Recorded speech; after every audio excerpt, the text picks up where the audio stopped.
CLA as a coaching methodology in your practices and manipulate these constraints, you've got to understand ecological dynamics, which is why I started with that.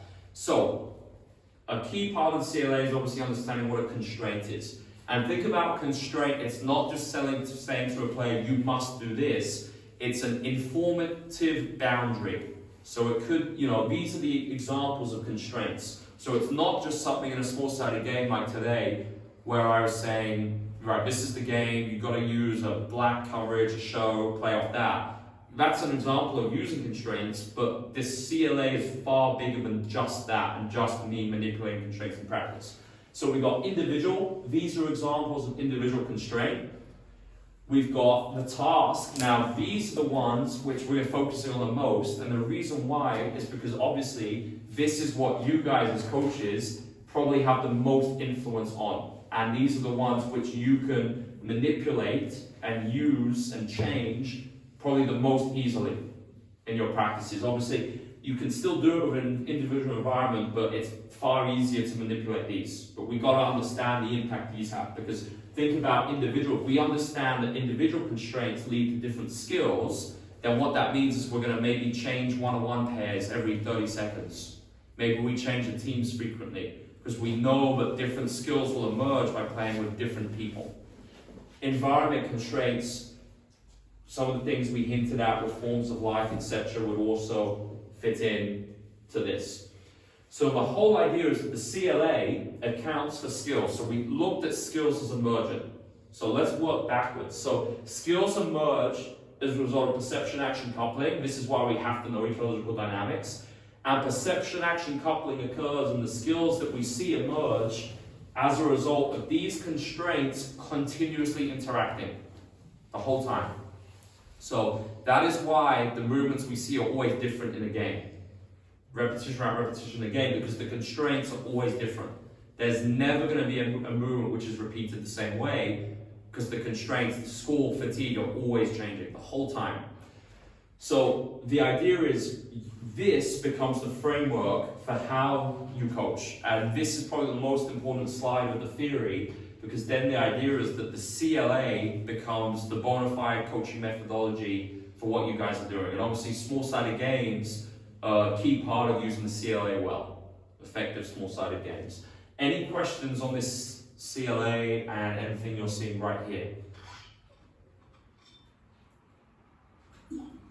Cool.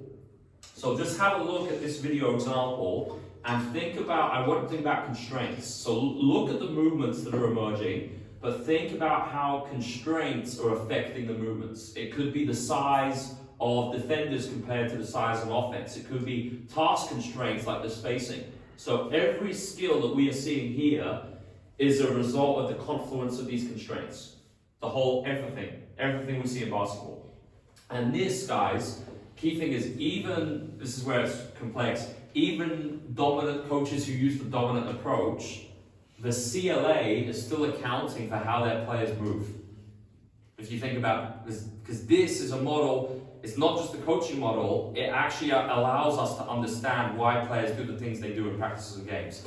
So even a three-man weave, the movements in three-man weave are occurring as a result, even though it's extremely narrow scope for movement, but still, how their players actually pass and run is going to be a result of these constraints interacting. Perception-action coupling. They're still perceiving and acting in a three-man weave. They're just not perceiving the information they need to be successful in a game. So this is where the key thing is, this CLA can either be used ecologically or not ecologically. So coaches who use the dominant approach, they're still using the CLA, but just in a way that isn't underpinned by ecological dynamics. So this is why understanding the theory is absolutely huge, but I'm not expecting you to get it immediately. If you can understand it in this, then incredible. I've got a bunch of resources which I'm going to send as a follow-up and some blogs, because I think it needs time to reflect and digest on this stuff to properly consolidate it. It's very complex.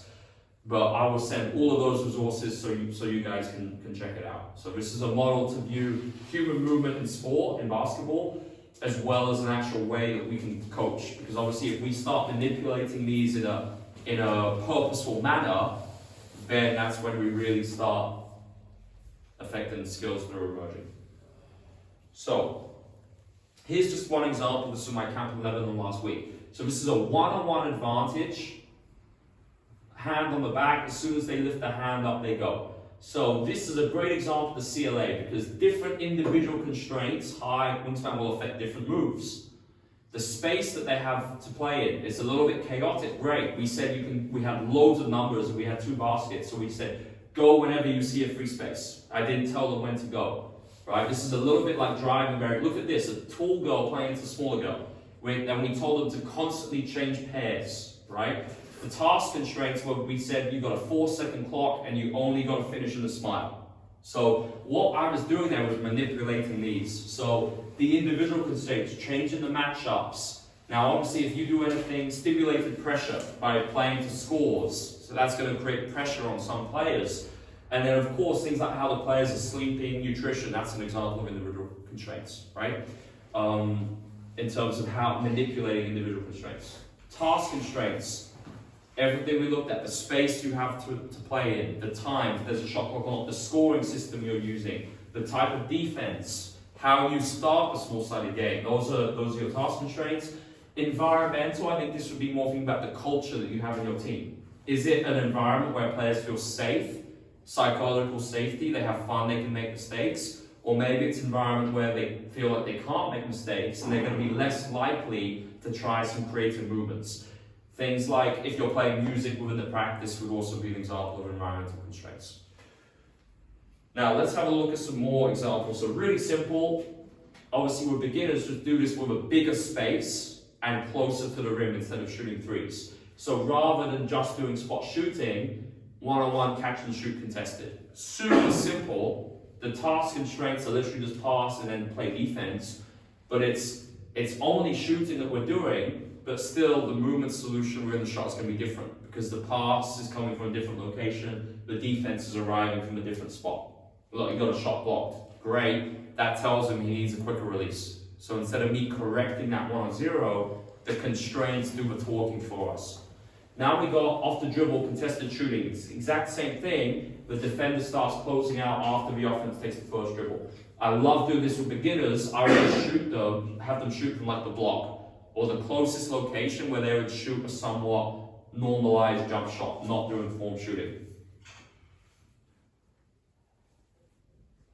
So now we change constraints. The defender is blind, so it's the same thing. They move when they hear the dribble, but they have their back starting to the offense. And of course, you guys will get the video after, so if you don't have time to write these down, just watch the video and you'll get them, right? 2-on-1, you saw this today, 2-on-1 catch and shoot. Affordances to pass or shoot. We constrain the offense by saying you can't move and you can't cut. Find an open shot. So again, we're keeping perception, action, cut.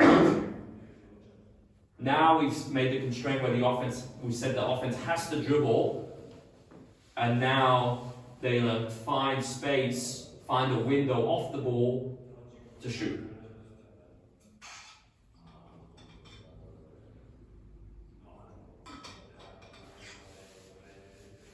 Second cut shooting. So now we change the constraints. We said the defense will pass and go to the player they didn't pass to. So it's basically like a 1-on-1 plus 1, and now that offense has to find a new window and make a second cut to get open. Again, with beginners, just do it much closer. Maybe you say you can only play defense with one hand, or maybe you say you can't block the shot, but you can distract the shooter. Something fun where it's still going to be a little bit of pressure, but the shooter knows they can get their shot off, and then you can change and say, all right, now you can block. Trigger shooting. Run any type of two-person action, and then both players get a shot. This would be like what we do on Wednesdays when it's a low-stress practice day. That's a get action, boom. So, the key thing I want to leave you with today, guys, is it's not about having drills.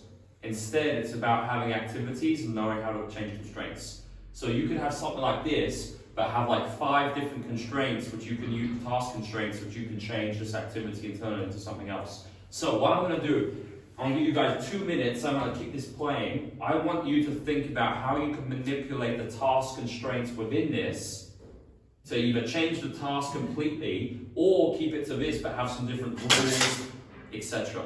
And there's obviously so many things you can do, and then we'll talk about it. So talk about basically how could you manipulate this and either have a different activity or keep it on this with different things.